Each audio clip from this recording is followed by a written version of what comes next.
All right, as we keep moving with our list through here, we can see at the very bottom that we come to the glands.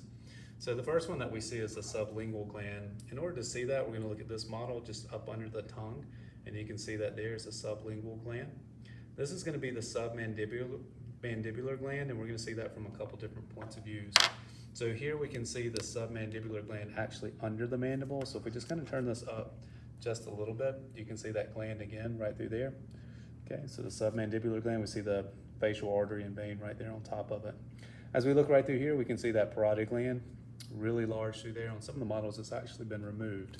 So again, as we turn this over, we can see those other ones that are on our structure list, that submandibular, parotid, and then that leads us to the different tonsils that we want to see. So the first one we're going to see is the pharyngeal tonsil. Okay, we'll try to keep these both together so you can see them. So here's the pharyngeal tonsil right there. The next tonsil is actually right on top of this structure through here. In this hole is the opening for the eustachian tube, okay? But on top of it is a piece of lymphatic tissue called the tubular tonsil, okay? As we come down through here, we can see the lingual tonsil on the back, and we also saw that on the video for the tongue, okay? As we look back here at number 9, we can see the palatine tonsil, okay? The eustachian tube, remember, was this right through here. Now the eustachian tube has several names, okay? If you go with eustachian tube, if this is tagged, then you'll be fine. Now if we look at the sinuses, we can see the frontal sinus here.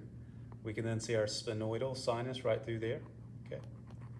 Remember we saw our ethmoidal air cells on a different model, and I'm gonna show you that now, okay? So we saw ethmoidal air cells on this model here. That's what these openings are. These are the ethmoidal air cells. We can see those there. You can also see the maxillary sinus as well too. So we can see the sinuses on that one as well. Remember last week we kind of took a look at this model here to look inside the nasal cavity. All right. Now if we flip this over through here where we're seeing the anterior and the posterior ethmoidal arteries come from, if we turn that over, on the back side you can actually see the ethmoidal air cells right through there. Okay. And then of course right underneath it's going to be the maxillary. So again, we can see that on our list as well.